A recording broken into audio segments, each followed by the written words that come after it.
Planificación temporal y seguimiento de proyectos. Ingeniería de software. Remoto 29359. Presentado por Diego Fontalvo, Carlos Rubio, Cristian Arrieta y John Camargo. La planificación temporal es una actividad que distribuye el esfuerzo estimado a lo largo de la duración prevista del proyecto, asignando el tiempo y recursos a dichas actividades, organizando la secuencia de ejecución de forma óptima, dando seguimiento a las tareas y detectar posibles retrasos que puedan surgir, definiendo tareas críticas que necesiten un mayor control. El gestor de proyectos necesita una planificación temporal adecuada, donde cada actividad se encuentre supervisada siguiendo una planificación establecida. Se encuentra encargado de la toma de decisiones con responsabilidad, teniendo en cuenta la calidad y los objetivos de dicho proyecto, estando todo acorde con los requerimientos y atento al progreso del proyecto en cada una de sus fases. La planificación temporal evoluciona con el tiempo, iniciando con la planificación macroscópica, la cual se da en las primeras etapas de la planificación del proyecto, cuya labor es identificar las principales actividades de la ingeniería de software y las funciones del producto a las que se aplican. Posteriormente llega a la planificación detallada, que es una versión refinada de la macroscópica, donde se identifican y programan tareas del software específicas requeridas para realizar una actividad. Planificación temporal, perspectivas. La planificación temporal tiene dos perspectivas diferentes. La primera de ellas es la fecha irrevocable, donde ya se encuentra una fecha final establecida para hacer entrega del proyecto. Todas las actividades a desarrollar se encuentran limitadas por el tiempo ya impuesto, distribuyendo el esfuerzo dentro del marco de tiempo previsto.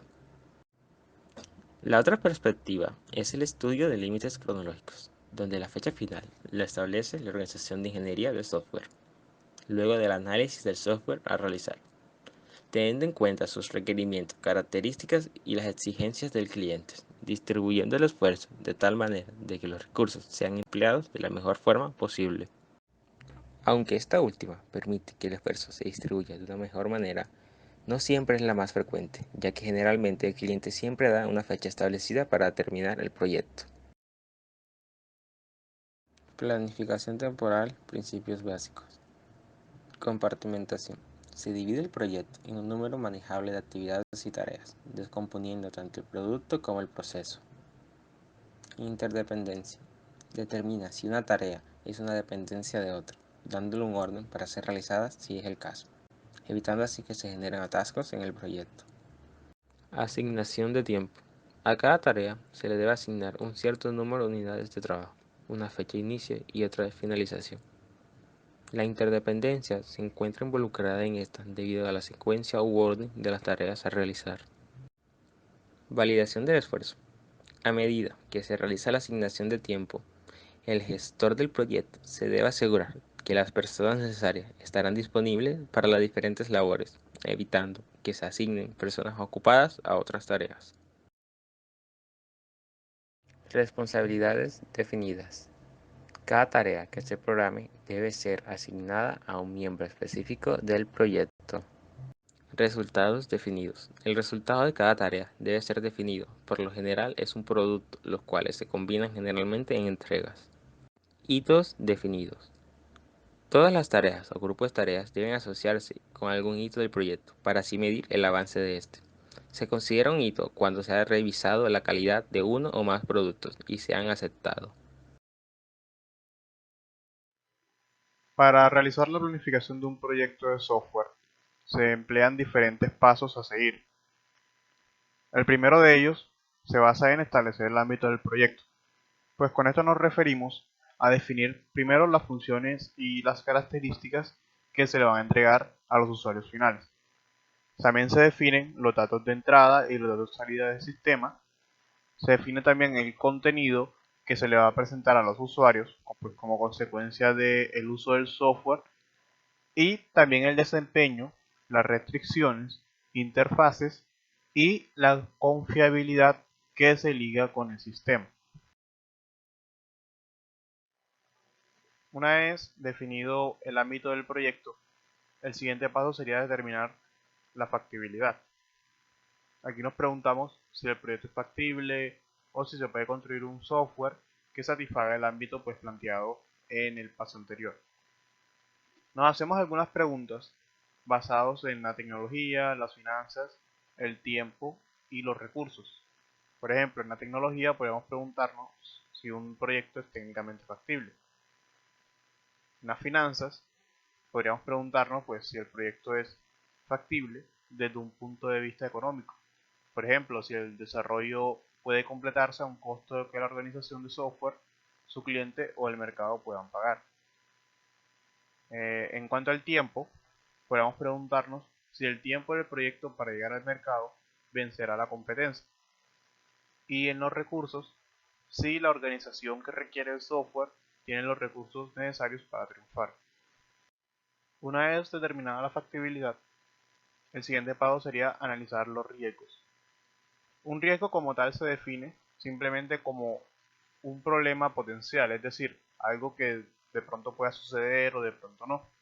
Pero sin importar, digamos, el resultado, es bastante importante que primero identifiquemos los riesgos potenciales que puedan suceder. Valoramos la probabilidad de que estos ocurran, pues estimamos el impacto que podrían tener en el desarrollo y a partir de esta información establecer un plan de contingencia que nos permita mitigar los riesgos si se llegaran a dar. El siguiente paso sería definir los recursos requeridos. Aquí entran tres categorías relevantes que se definen como el personal, el entorno y el software reutilizable. Cuando nos referimos a personal, nos referimos sobre todo al recurso humano. ¿Sí? En este punto se identifican las posiciones organizacionales. Por ejemplo, quién va a ser el gerente, quién va a ser el ingeniero de software ejecutivo. Y también se define la especialidad. Por ejemplo, quién se va a especializar en las telecomunicaciones, en la base de datos y en el proceso entre el cliente y el servidor. El número de personas requeridas para el proyecto se define solo después de haber estimado el esfuerzo de desarrollo. ¿Sí? En este punto se define comúnmente, por ejemplo, una medida de personas por meses. En la parte del software reutilizable hablamos comúnmente de unos bloques o unos pedazos de software, que también podemos llamarlos componentes, que vamos a utilizar en este proyecto. En este caso lo podemos catalogar en cuatro alternativas. La primera sería los componentes comerciales y hacen referencia pues a simplemente los componentes que yo puedo comprar a una empresa externa o pues simplemente de terceras partes. Los componentes de experiencia completa son componentes que uno toma de proyectos anteriores y digamos la modificación que requieren para adaptarlos al nuevo proyecto es muy poca o digamos no presenta un gran riesgo debido a la gran experiencia que ya tienen los desarrolladores con este componente. Los componentes de experiencia parcial son lo mismo que los componentes de experiencia completa, excepto de que estos sí representan un alto riesgo debido a la limitada experiencia que tienen los desarrolladores con él.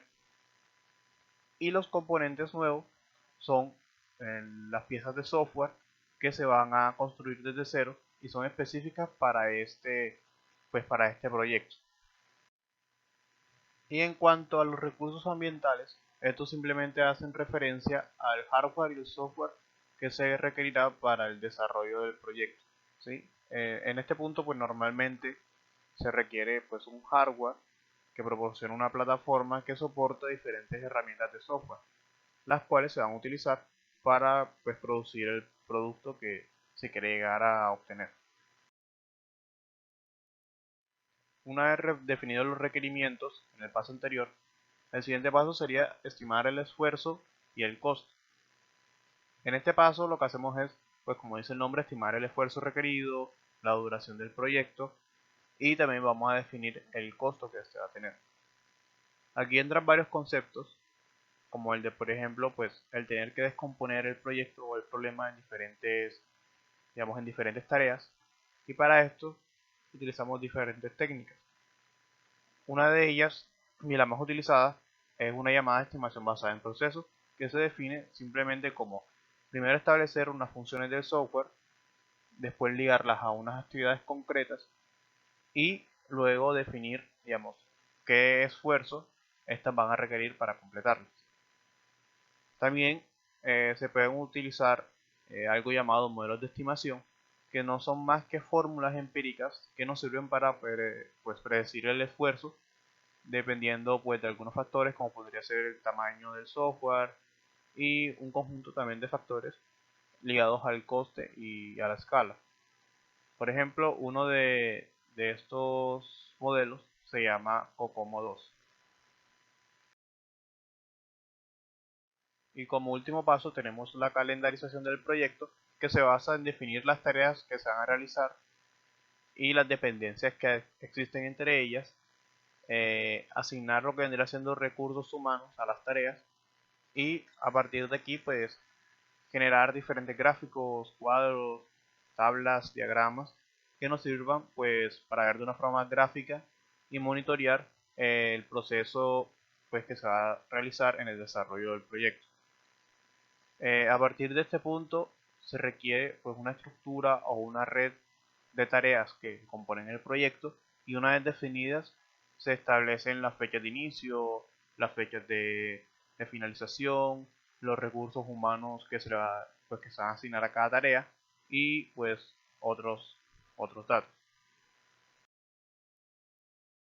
Existe un mito muy común entre los gestores del software, y es que si se retrasa el programa, siempre podemos añadir más programadores y recuperar el ritmo más adelante en el proyecto, pero esto puede traer dos inconvenientes puntualmente. El primero, añadir gente tarde a un proyecto a menudo tiene un efecto negativo, provocando aún más retrasos ya que el personal agregado debe aprenderse el sistema, y la gente que les enseña ese sistema es la misma gente que estaba trabajando, sin poder ejercer su labor. El segundo es que además del tiempo que se tarda en aprender el sistema, el involucrar más personas aumenta el número de vías de comunicación y la complejidad de la comunicación a lo largo del proyecto, y cada nueva vía de comunicación requiere de un esfuerzo adicional. Distribución del esfuerzo. El esfuerzo es la medida o cantidad de trabajo que un equipo de desarrollo debe aplicar para determinadas tareas o etapas, con el fin de lograr un objetivo en común, ya sean objetivos específicos o generales. El esfuerzo debe dividirse creando unidades o equipos de trabajo con el fin de optimizar el tiempo y el trabajo en sí. Una distribución del esfuerzo más comúnmente utilizada en el desarrollo de software es la regla 40-20-40. 40% del esfuerzo general del proyecto se asigna al análisis y el diseño. El mismo porcentaje se le aplica a poner a prueba los sistemas de salida y el porcentaje restante va dirigido hacia la codificación, esta teniendo menos énfasis que el resto. Esta distribución solamente se debe tomar como una directriz y no como nada obligatorio. Tareas para el proyecto de software. Un conjunto de tareas se define como una colección de tareas de la ingeniería de software, hitos y entregas que deben realizarse para completar un proyecto en particular. No hay un conjunto de tareas que sea apropiado para todos los proyectos, puesto que el conjunto de tareas que sería apropiado para un sistema o empresa grande y compleja sería considerado exagerado para un producto de software sencillo y pequeño. Son las características de cada proyecto las que definen cómo se va a distribuir el mismo. Los conjuntos de tareas se diseñan para acomodar diferentes tipos de proyectos y diferentes grados de rigor. Aunque es difícil desarrollar una completa taxonomía sobre los tipos de proyectos, la mayoría de organizaciones de software encuentran proyectos de los siguientes tipos. Primero, proyectos de desarrollo de concepto, que se inician para explorar algún nuevo concepto de negocios o aplicación de alguna nueva tecnología. Segundo, el proyecto de desarrollo de una nueva aplicación, que se aceptan como consecuencia del encargo de un cliente específico. Tercero, proyectos de mejoras de aplicaciones, que ocurren cuando un software existente sufre grandes modificaciones de su funcionamiento, rendimiento o interfaz. Cuarto, proyectos de mantenimiento de aplicaciones que corrigen, adaptan o amplían software existente o métodos que pueden no ser obvios de forma inmediata para el usuario. Quinto, proyectos de reingeniería, que se llevan a cabo con la intención de reconstruir un sistema eficiente,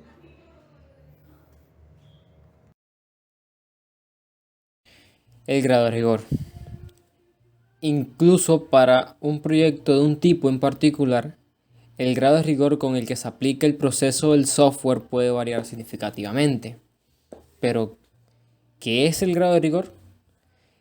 El grado de rigor es función de muchas características del proyecto. Por ejemplo, los pequeños proyectos no críticos del negocio pueden ser tratados con algo menos de rigor que grandes y complejas aplicaciones críticas desde el punto de vista del negocio.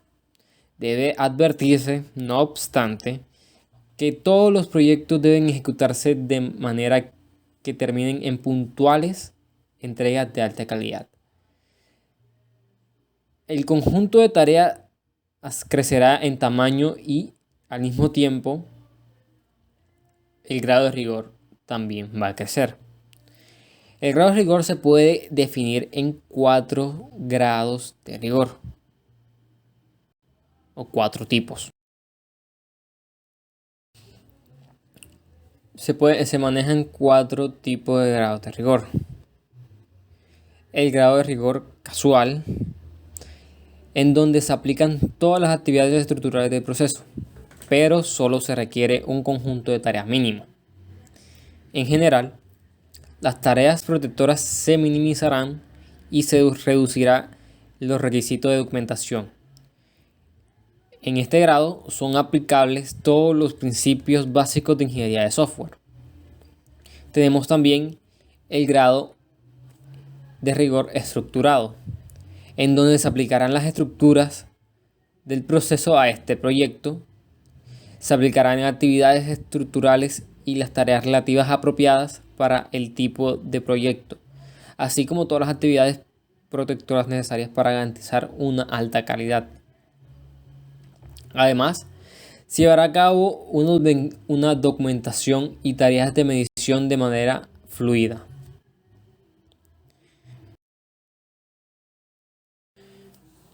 Tenemos el grado de rigor estricto.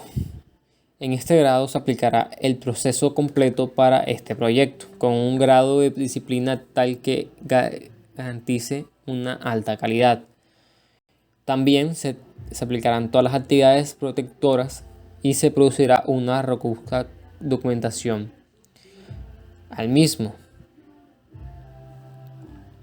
Por consiguiente, tenemos también el grado de rigor de reacción rápida, en donde se aplicará la estructura del proceso a este proyecto, debido a que una situación de emergencia solo se aplicarán aquellas tareas esenciales para mantener una alta calidad. Se realizará un backfilling, es decir, desarrollar un conjunto de completa documentación, realizar revisiones adicionales después de entregar la aplicación o producto al cliente.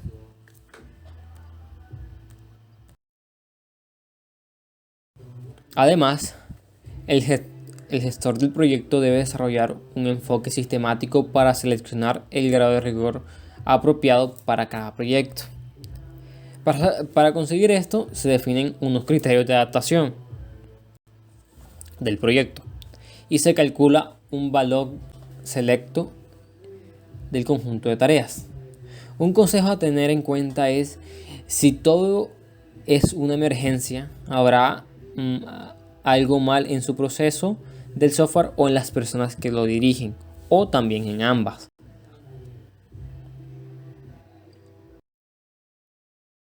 Como se mencionó anteriormente, para conseguir esto se definen los criterios de adaptación. Pero, ¿y qué son los criterios de adaptación? Los criterios de adaptación se emplean para determinar el grado de rigor recomendado con el que el proceso de software debería aplicarse en un proyecto. Estos se definen como 11 criterios de adaptación para el proyecto de software, que veremos en las siguientes diapositivas. Bueno, como anteriormente hablamos, tenemos 11 criterios de adaptación. El primero de ellos nos habla de el tamaño del proyecto, que podríamos considerar como que es la cantidad de producto o servicio en un día de tiempo en función de una capacidad de producción de bien o un préstamo de servicio durante un tiempo determinado. De segundo tenemos lo que son los clientes potenciales. Nos habla que estos clientes potenciales, el número de clientes potenciales también se podría considerar como el número de personas que podrían convertirse en un comprador, consumidor o usuario de nuestra aplicación, de nuestro software. Estos clientes, aunque todavía no generan un ingreso para una empresa, se proyecta que lo pueden hacer para un futuro. También tenemos en tercer lugar lo que es la importancia de la misión. Lo cual es importante porque siempre tener presente, ya que perfila los objetivos de la empresa y también la esencia de la creación de los principios del proyecto.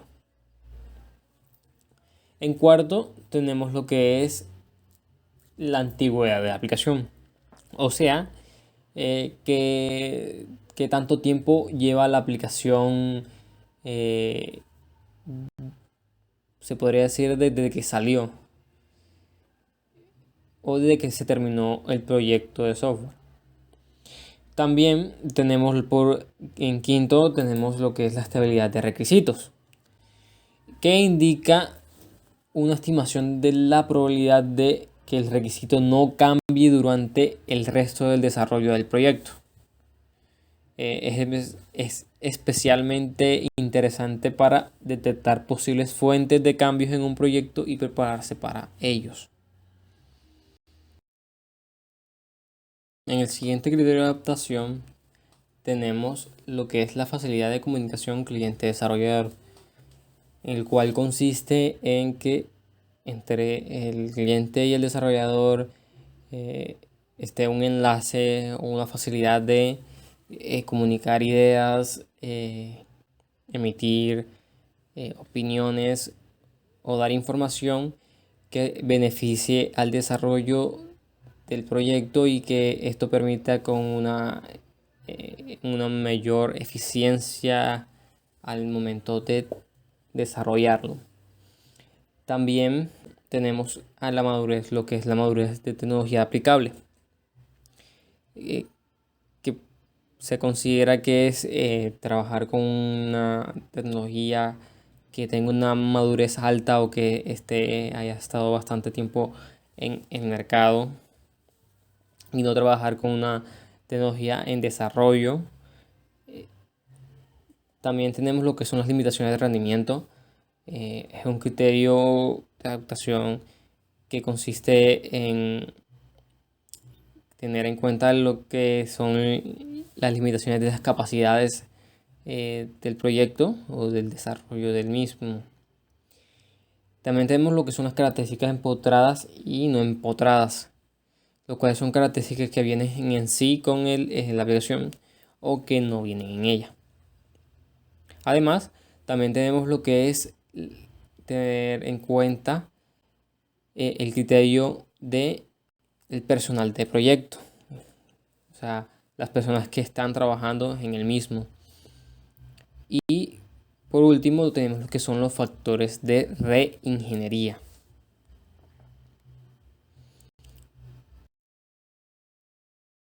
Para finalizar el tema de planificación temporal y seguimiento de proyectos, continuaré con unas preguntas, las cuales se responderán en los comentarios. La primera de ellas es decir cuáles son los principios básicos de la planificación temporal. Y la segunda pregunta es, según los pasos de la planificación de un proyecto, ¿en qué consiste analizar los riesgos y en qué consiste la calendarización del proyecto? Bueno, con esto finalizamos. Muchas gracias.